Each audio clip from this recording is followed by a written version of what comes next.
Hey, what's up? Last video we spent a little bit of time talking about priorities, and really quickly, priorities were this kind of concept of thinking about the main aspects that you want to be able to achieve in terms of what your goals are, but a little bit more specific. Kind of giving each one of the goals or each one of your steps a priority, so that you know what you want to focus on first, second, third, so on and so forth. Priorities, I think, is a really important concept when it comes to establishing goals for yourself, short-term, long-term goals, but also thinking about the plan and the progress and the way you can progress through those goals. I wanted to zoom out just a little bit more and talk about this word, vision.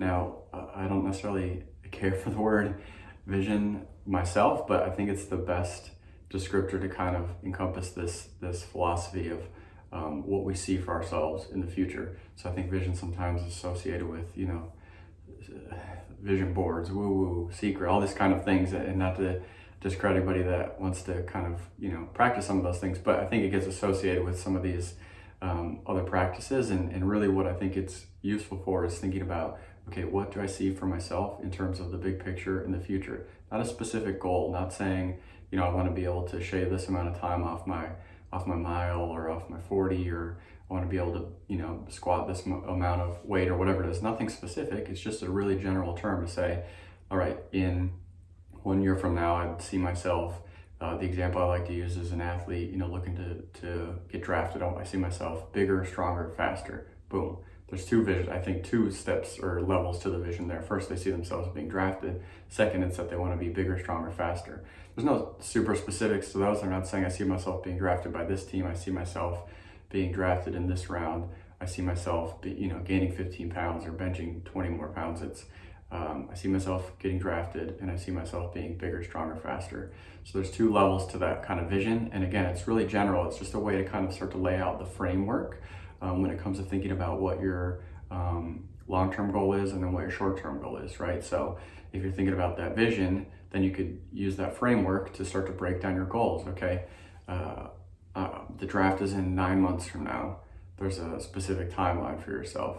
I want to be drafted. That's, it's general, but there's some specificity to it. I don't necessarily think people need to say, I need to be drafted in this round, I need to be drafted, that kind of stuff. It's just, I want to be drafted. I see myself getting bigger, stronger, faster. Bigger means I need to gain 15 pounds. Stronger is I need to up my bench by 30 pounds. My squat by 50 pounds, whatever it is. And faster, I need to shave off, a tenth or 2/10 of a second, still at my 40.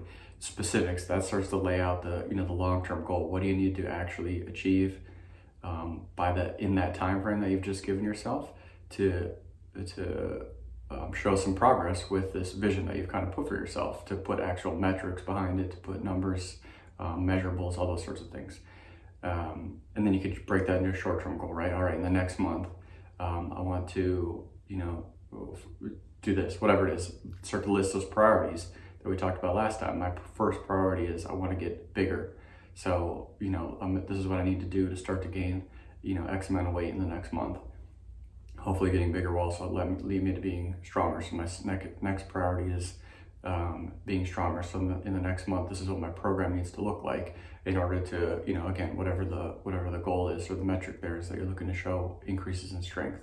So that's kind of how I see all those working together, but you can't think about the long-term goal, the short-term goal, and then the priorities and the steps to reach those goals if you don't have a vision for yourself in the long term, right? So I think it's really important to think about when it comes to athletic performance, injury recovery, is what do you see things looking like X amount of time down the road. I don't think there's a specific need to say it has to be 6 months from now, 9 months, a year, 2 years. It's just, pick a time down a realistic and reasonable amount of time down the road and say, all right, this is what I see for myself in that amount of time. Now, how do I create long-term goals? How do I create short-term goals? How do I create a plan around that? And then start to kind of break it down into the more specifics. But I think until you are able to, think about what that looks like for yourself, then, that those things can be difficult. So think about the vision, and then think about priorities, right? What's going to be the most important to work on in order to achieve that vision for yourself. So hopefully that's helpful. And then, going forward, I want to start to break down some of those specifics a little bit more, but again, just a quick little zoom out snapshot of why I think vision can be really important when it comes to goal setting and planning for yourself in the future.